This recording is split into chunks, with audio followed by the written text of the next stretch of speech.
Hi everybody, it's Freda here from Smashing Times, and I am about to make rhubarb crumble. The first thing you're seeing here is my actual rhubarb, which is growing in the garden, and I got it from my neighbour who's in his 80s. He's cocooning at the moment and we're trying to help out as much as we can, but he's doing really well. What I'm going to do now is pull out the rhubarb. Rhubarb is really interesting because it tells you when it's ready, for those of you who haven't done it before, and it comes out with a root like this. So you pull it, it comes out really easily. Okay, at this point now we have the rhubarb in the house. So this is the part you cut off. There, you don't use that in the cooking, that's what's connected to the root. And that's the part that should come away easily when you pull the rhubarb. I've washed this already just in case. So you just cut it into small pieces, and then I'm putting it into this bowl that I have right here. Then after this gets set up, I'll show you the next step. Okay, now the next phase is just preparing the rhubarb for putting the topping on. Now I'm going to try, I've got some soft brown sugar here, dark sugar. I'll put on a bit of that. As you know, rhubarb is quite tart. So you want to use the amount of sugar to your taste. I'll just use a bit, and I'm using brown sugar. I don't usually use brown sugar, but I'm going to try it out this time because I'm wondering if it'll give it a bit of a caramelly taste.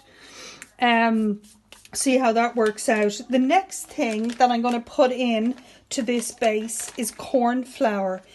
This is a trick I learned from Nigella. So the rhubarb is raw, and I'm putting in some corn flour and mixing it up, because when the rhubarb cooks and there's liquid, which you get quite a bit of liquid out of rhubarb, the corn flour will thicken it. So I'll kind of mash it up now there with my hands. So it is brown sugar to taste, or white sugar to taste, whatever sugar you have, actually, it doesn't matter. I suppose if you want to be super healthy, you could use some honey. And then the cornstarch to thicken the juice. Some people, instead of using cornstarch, would use apples, because the pectin in apples would thicken the juice. Okay, now it's ready for the crumble topping, which is what I'm going to make next. With my crumble, I make it just from a couple of different ingredients.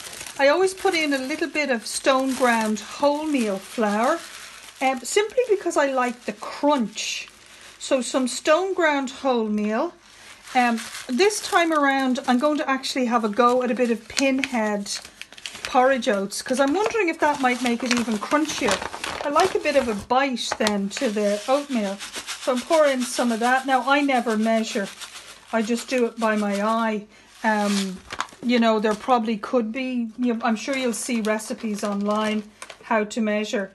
And then I'm going to put in a big whack load of brown sugar again.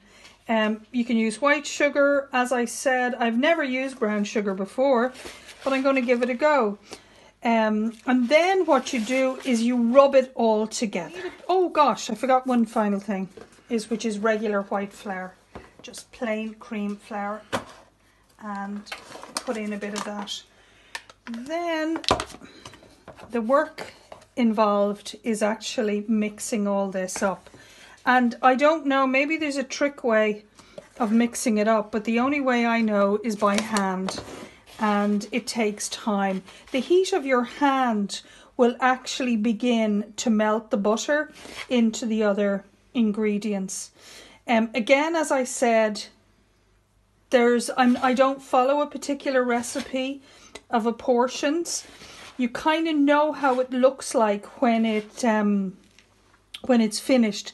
But what you're doing is you're rubbing the butter into the flour and the sugar to make a crumble. Okay, now you see how the crumble turns out. You just keep working it like this until you get nice soft grains.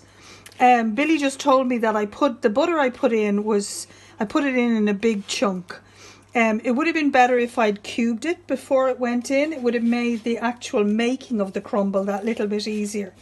So now you just basically sprinkle it on top of the rhubarb.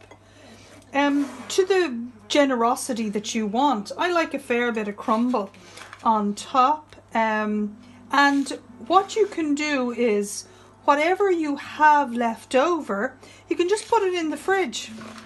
And it'll keep, I mean, it would keep for a good few weeks, you know, that's been my experience anyway. The only thing that will really go off with it is the butter. So as long as butter keeps, the crumble would keep. So then that's all you do, and pop it into the oven, and then I'll let you see the finished product when it comes out. Okay? Okay, I cooked it for about 40 minutes. And it was a fan assisted oven.